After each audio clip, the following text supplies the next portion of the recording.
how you manage your NGO? It's always starting with the problem. Then we set a goal.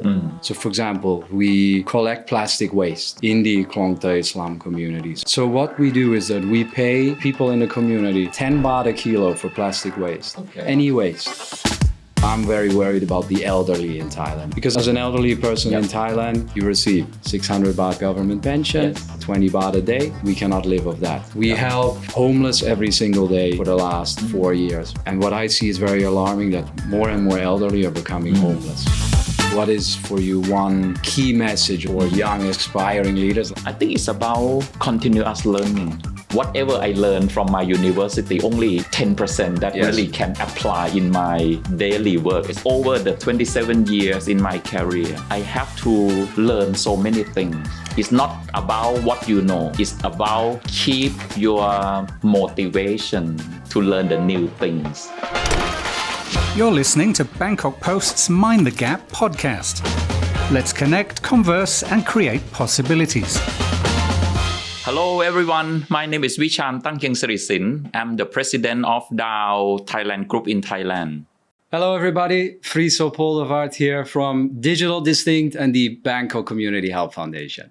It's an honor to be here. Thank you so much. My pleasure. And here in the beautiful Bangkok Post building, very cool. Yes. For me, running an NGO, I explained a little bit Bangkok Community Health Foundation. I think today we're going to talk about sustainability. Yes. Right, and I know that Dow is very big and in the forefront of sustainability. Can you explain a little bit maybe first, what does Dow do? Sure. From the morning when you wake up, I'm sure that you use a lot of material and product that have Dow material inside.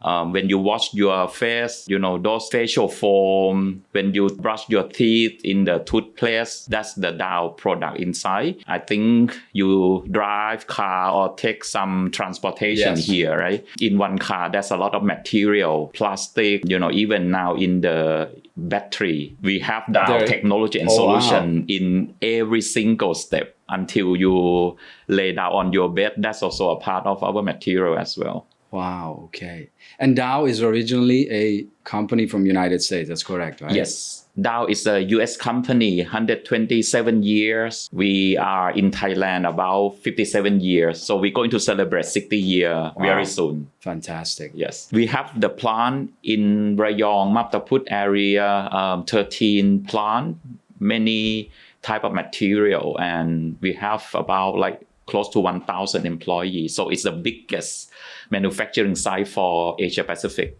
Wow. So I can imagine with that many products, that many plants, that many staff, sustainability for you is everything, right? Yes. So can you describe how does Dow engage in sustainable practices? We start with something very easy and simple, right? In our fund, when we talk about sustainability, I think it starts from use less and, be more efficient, year over year, try to reduce our scope 1, which is, how we consume the utility energy in a very efficient way. That's how we can reduce the carbon footprint. And of course, we also try to reuse or recycle wastewater and anything that try to reduce the amount of material that go beyond our fence. I think that's something easy and simple that we can manage with. Right. Yes. So just if we look at the numbers, for example, what kind of numbers does Dow do? Because it must be huge. In terms of production, for example. Yeah. What kind of output do you do on a year or a day, let's say? Totally, we make almost 3 million metric tons of material, and we have 13 plants. I will not go in very detail, how much of this and that material. And surprisingly, only 10% that is, used in Thailand, but majority of the product is export to the rest of the Asia Pacific. We have operation here, as I mentioned, already 60 years, and a lot of our stakeholder nearby the community, they really appreciate the way that Dow work and operate very safe, and also how we work together in the community, also help all the community in the area that we located in Rayong and Maptaput, very sustainable, and we have a lot of projects work together with the local community that improve their quality of life. Fantastic. Is there anything that comes to mind, like a success story that is close to your heart? Yeah, definitely. Maybe let me start with some project that we work with our community in Maptaput, Rayong. We have about 42 social enterprise. I think the challenge for them at the beginning, they don't know where is the consumer, where is the market. And sometimes, of course, they know where they are, but what is the most effective channel to reach to the consumer and the demand? And sometimes to make it more attractive, how you design your packaging, that's how our team work with the local community, those social enterprise, support them on the packaging design, packaging solutions, connect them with the right channel to the market, and also help them embed them with like the marketing concept. And we make a lot of successful case. I think over the last few years, we helped them to increase revenue, I think almost by 200,000 baht per month. Wow. Yeah, I think that's some of the example. Big success. Yeah. We also work with the Thai Mangrove Alliance. Because Rayong and the east of Thailand, you have a lot of mangrove, right? Yes. And mangrove, from the research, it helps to absorb the carbon. And we work closely with the Mangrove Alliance, try to plan and also promote this concept, and we want to make it impactful. So now it's become like the country agenda now, and every year we have a lot of stakeholders to get together and try to come and plant mangrove, basically. Yeah. Wow. Yes. That's amazing. That's great. So I know from myself, running an NGO, right? People tend to ask sometimes, like, why do you do it? Yep. Right? You're talking about 42 social enterprises, helping the communities. Why does Dow do it? Why is it important to help communities? Because in the end of the day, it's an extra step that you're taking, right? Yeah. Why is it important for you to do that? Yeah. We have been in Thailand for 60 years, and we be a part of the society, the community. Correct. Everyone is our customer, and we want to make sure that they see us as a good neighbor, and also we want to create the long term, not just focus on the short term. And that's why we start to engage them since the day one we are here, from the very small scale. And actually over time, the focus, the theme and topic also change based on what kind of challenge we are seeing. Of course, right? And maybe we can talk a bit later. For example, nowadays we talk about like waste management, recycling plastic, right? That also, the new challenge recently, and that's why Dow also start to touch and also work with the right ally to form a partnership, how we can work together to prove that we can address this issue in this kind of model. And it's not like the CSR program, but it can be a business. Right. Yeah. But, social but enterprise. Exactly. But we have to do it in the correct way. So we also work on a few projects. I remember coming to Thailand 15 years ago. I don't believe I remember that the environment, sustainability was that big of an agenda topic in Thailand, right? Yep. In those years, a lot have changed. Now, you've seen it firsthand at Dow, but of course also by being here, right? Yep. What do you think is the biggest change? What is happening in Thailand, and why, is it positively changing? Yes, I think it starts from recently government announced the commitment that our country, Thailand, we're going to be the carbon neutrality by 2050. Yeah. I think everything starts from setting a clear goal, right? And where we want to be. But on top of that, government with all the private sector, we also start taking action and make the progress on that. For example, now government promote the concept BCG, right? Bio, green, and circularity. If you address this bio, clean, and circularity, it can be a business and it can be sustainable as well. I think that's a lot of good progress that I have seen. Some sustainability topic, this is very challenging and complex. Impossible that one single company or government can address this issue alone. Correct. Yeah. So working as a partnership in the holistic ecosystem is important. So we have the right stakeholder get together and form, we call PPP plastic, private plastic partnership, and have involved all the NGO, private sector, government, and working on this almost 10 years.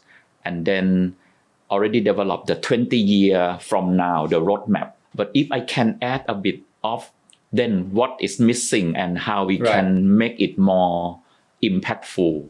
I think it's about having the right support from government. So when I said support government is two things. First is on the policy setup. And secondly, it needs a support on the infrastructure. If we get the right support from the government and of course work through this public-private partnership that I just mentioned to prove the concept in pilot scale and then scale it up, through this infrastructure building, work with government on the policy and set up the clear direction. I think that's how we can make it even more impactful. Right. Yes. So it's really leading the way. Yes. Pioneering what's possible. Do you see the government being very receptive to that? Yes. Yeah. Yes. That PPP plastic that I mentioned is very successful model, and we have many government party and function involved in that PPP. For me, NGO, very grassroots, always on the ground, but it's similar for us also. I mean, the government is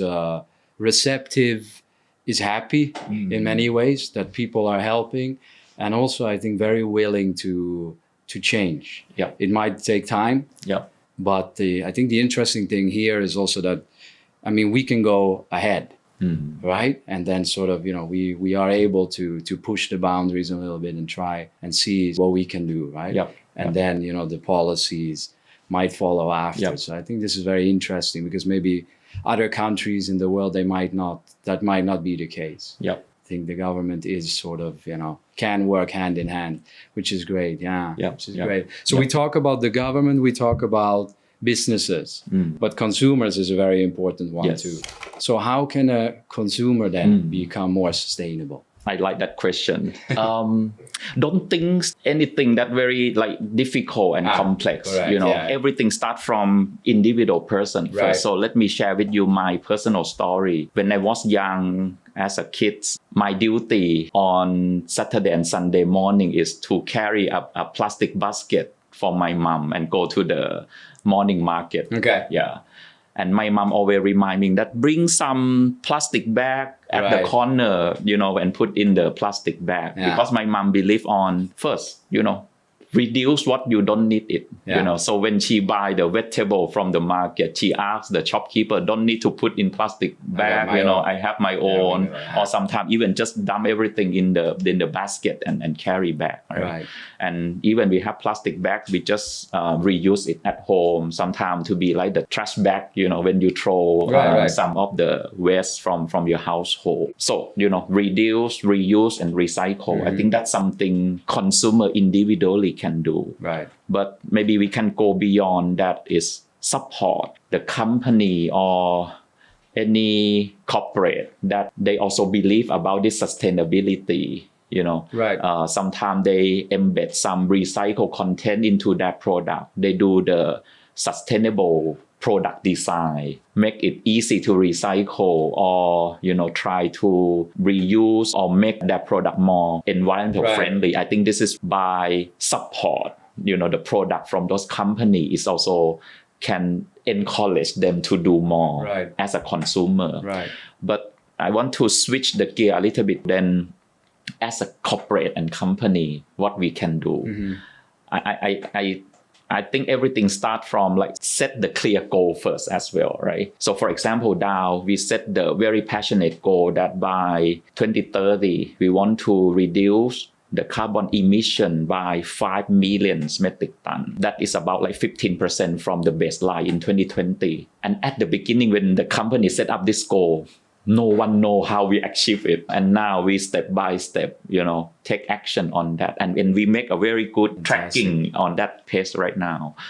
I think this is the example that the corporate can do, or again embed the concept about environmental friendly design, easy to recycle the product, right? Or embed the recycled content into the product and material that we commercialize. I think that as a corporate we can do. I'm a very big believer in incentivizing instead of penalizing, right? Yes. Meaning we better applaud companies or people that do something good and give them something in return, Yes. instead of telling everyone if you don't do it you get fined or whatever, Yes. right? Yes. So let's say reducing your carbon emissions, there's something called a carbon credit, for example, right? Yep. How is that working for you, and how is that crucial part? Because if you say I want to reduce, what did you say? 5 million 5 million metric Yep. tons. Yeah. If there's nothing against it, right? Yes. I mean, of course, we reduce 5 million metric tons, we're saving the environment. There is an incentive now as well. Yeah. What is that incentive? How does that work? Unfortunately, in Thailand, we still don't have the Doesn't exist yet. carbon credit Okay. concept yet, but it doesn't mean that we will don't have it forever. Right. Thailand, the government work closely with the private sector and start to draft the concept, and it's in the roadmap, but it probably will takes a while to execute that. Then it doesn't mean that then I should wait until No, of course. it's fully Sure. apply, right? And then Right. start working on that, because Dow as a global company, we don't wait, and we leverage a lot of best practice, some success case and project that implement in other part of the world in Dow operation to Thailand. That's the correct way to do it. Yeah. What do you think about sustainable practices, for example, at Dow or any other company, usually come at a higher cost? Where do you see sort of the line between, consumer goods that are produced cheap but dirty, let's say, Yes. and consumer goods that are a little bit more expensive? Where can those lines cross? Is Yep. that only marketing? Is that only explaining, like, okay, if you buy this, you're helping? Or is there any other way? I think everything is about scale. At the very beginning, this is not just about this sustainable product, environmental product. When you start something new at the beginning, because the volume is small, you don't have the scale, Right. so everything tend to be relatively higher cost, right? But when everything scale it up, the cost You can reduce, yeah. reduce. Right, I think that's how things evolving over time. I think at the beginning when we talk about this sustainability, sustainable product, the cost may be relatively higher than the conventional product, conventional material. But I think again with the right mindset and the right support, and when they said the right support is throughout the whole value chain and all the stakeholder, Right. private sector, government work closely with all the value chain to set up the ecosystem that we can easily segregate the waste at home. That is the key point when we Right. want to make this circularity is effective. We need to segregate the waste at the very beginning from the household. So you have a very clean and not contaminate with the organic waste and so on. So you have very high quality, which have the high value. And then this waste move to the facility that now you can segregate plastic, aluminum can, glass and bottles, right? That you can move into the different stream of the material Right. and then make it closed loop and recycle. And that's where I said once we have the right ecosystem, the cost will be lower and make everything is sustainable. Actually, I want to ask you and want to learn from you as well, because I'm also very inspired by discuss before we come and talk that you came here for a while, and even though you have your own business, but you also have the NGO that Right. helping the poverty people in the Krong Thai area, Correct, right? yes. And it seems that you have volunteer. How many? 2,000? Over 2,000 Over volunteers, 2,000. yes. And I believe that most of them are the new generation, Correct, right? yes. So that's something I want to learn from you as well, that in the sustainability challenge, I think collaboration is the key, and Yes. we need to work together, with the right stakeholder, as I mentioned, and also cross generation. Right. My generation will getting older and older, and it's become your generation, right? So how we can engage the young generation like you in this kind of, I don't know, sustainability, or how you manage your NGO. Right. Well, I think for us, it's always the same sort of playbook in many ways, right? There's many problems that we tackle with Bangkok Community Help Foundation. Is it in poverty? Is it in education? Is it in work opportunity, right? So it's always starting with the problem. Yep. What is the problem, right? And you mentioned it as well. Then we set a goal, right? Yep. We then also implement the way towards it. So what's the solution, basically, right? And then we engage people to come and help us. Yep. So for example, we collect plastic waste in the Klong Thai slum communities, Yep. right? And we partner with a company that uses the plastic waste to turn it back into oil, biofuel. You must have heard of Yes. pyrolysis. Pyrolysis, right? yes. Right. So what we do is that we pay people in the community 10 baht a kilo for plastic waste. Okay. Any waste, right?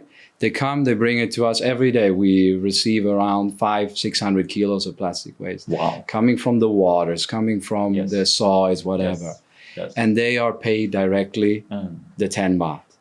If Khun Yai comes to bring 10 kilo, she has 100 baht straight in Yes. her pocket. Yes. So we make it a circular movement, right? Yes. So we talked about incentivizing instead of penalizing. Yep. What we tell the community is this, okay, if you clean up your community, we make sure that you get something for it. Yep.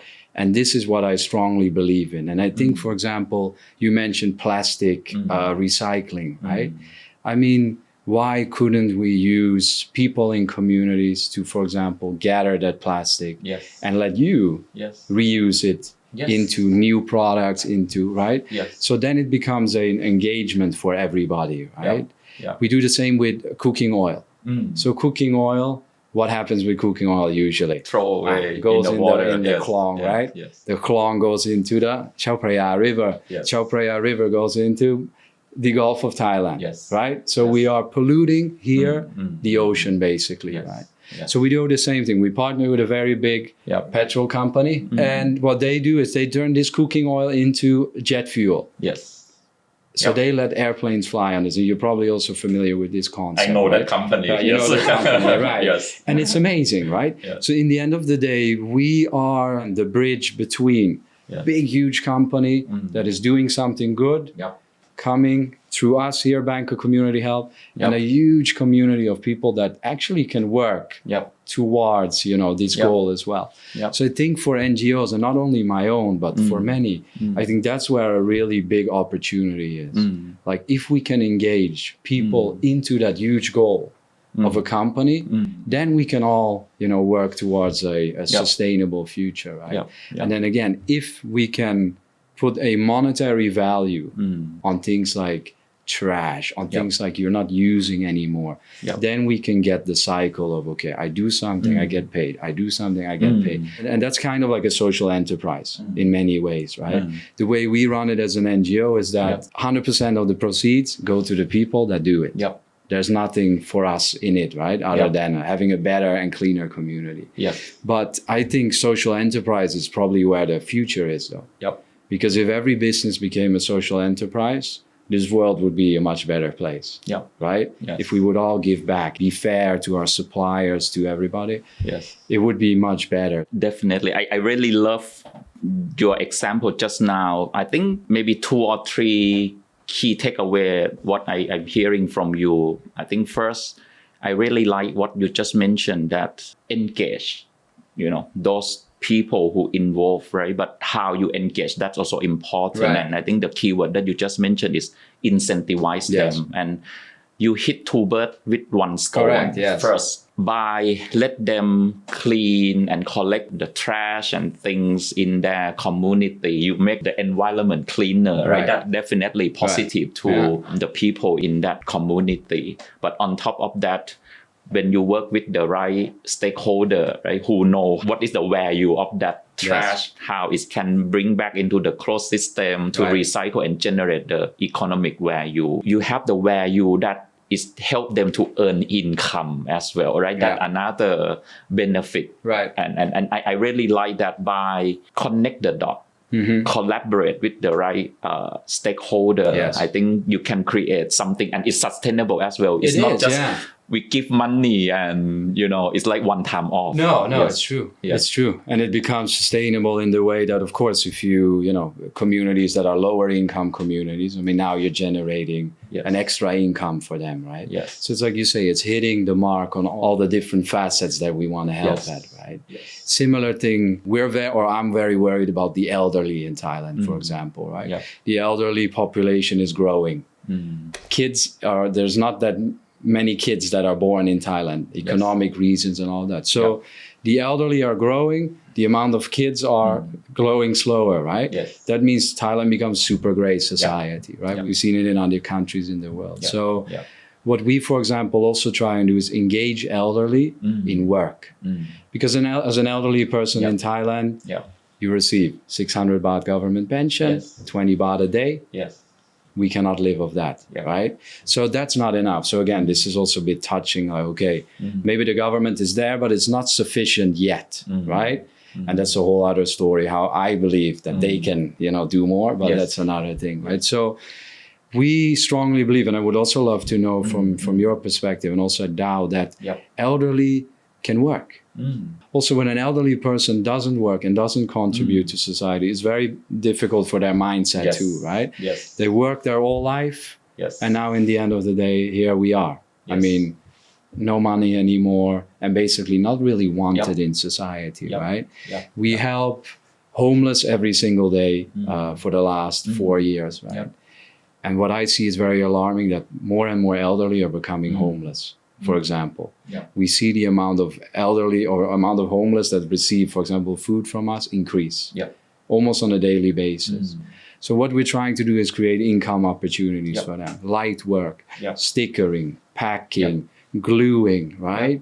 So I think there's also a lot to do. And I mean, one of our big goals this year is to try and see how can we again be the bridge between companies that need labor, whatever labor it is, right? Light labor, and involve that huge group of elderly and bring them together, right? Is that something you do at Dow already?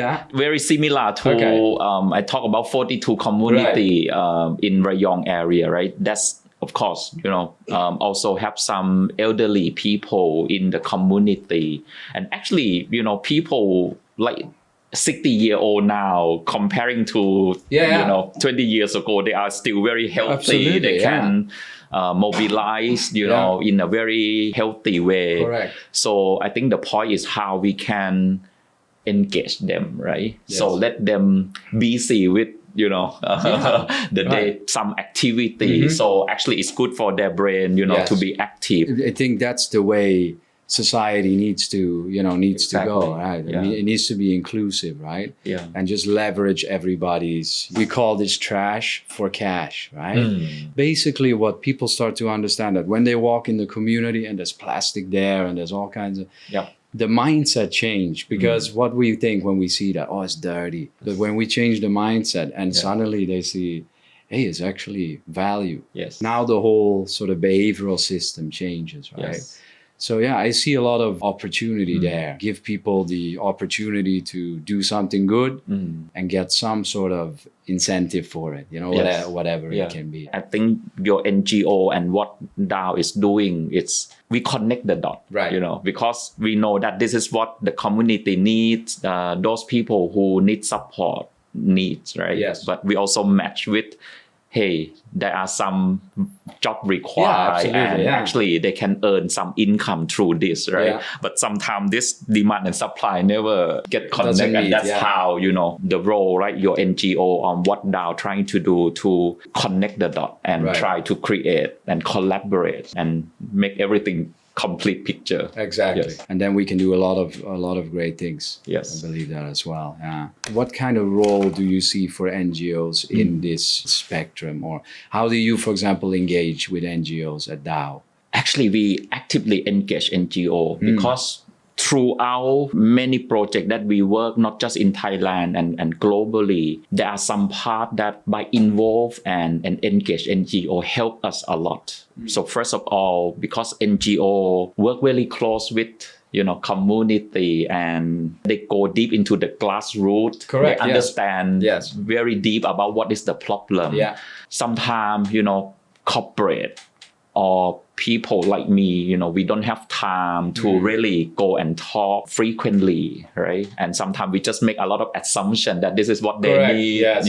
True. But by working through NGO who really understand, what is the problem, what is practical or not practical, and also can go into even like a single household, make some kind of the suggestion to help them. This is what we need to do. Right. For me, I see a lot of where you work closely with NGO, and I think NGO also feel that working closely with corporate who also have the willingness to drive for the change and create impact, right? But sometimes again we don't know where to start, and how to do it more effective. I think it's a good collaboration. Yes. I think so too. Yeah. So we can definitely work together. Yeah. We have a lot of projects that after hearing, so. I believe that we have many opportunity that we can work closely. Yeah, that would be great. Yes.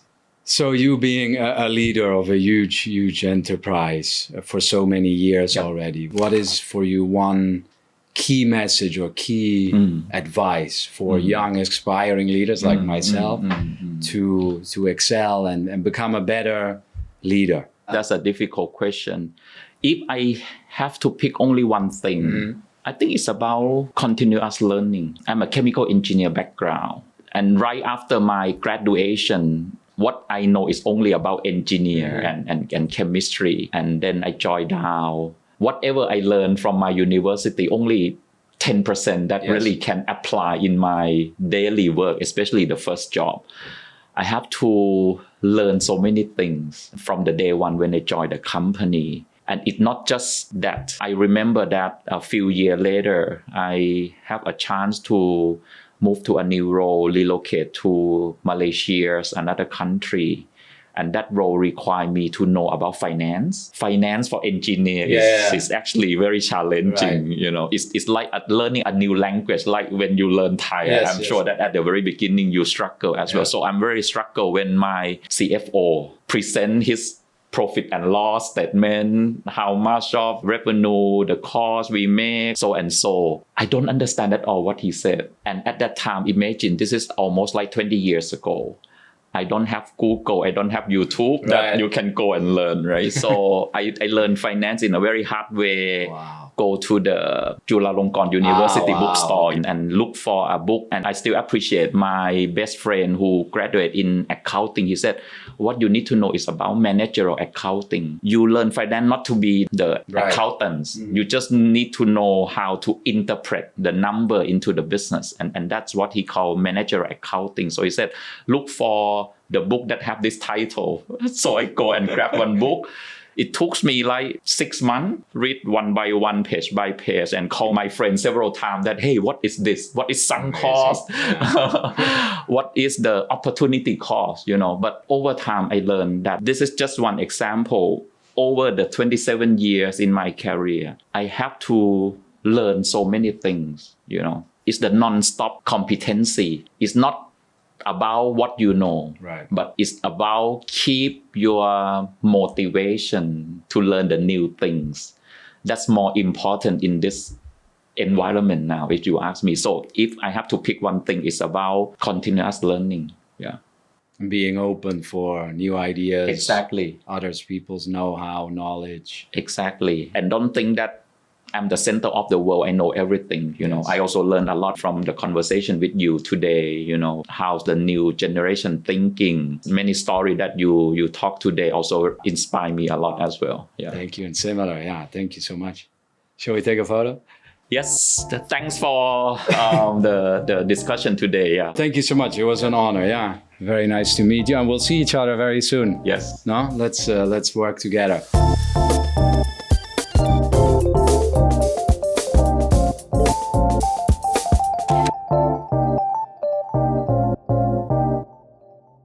Don't just listen, be a part of the conversation. Join our podcast and let's grow together. Don't forget to subscribe, share, and comment. See you in the next episode.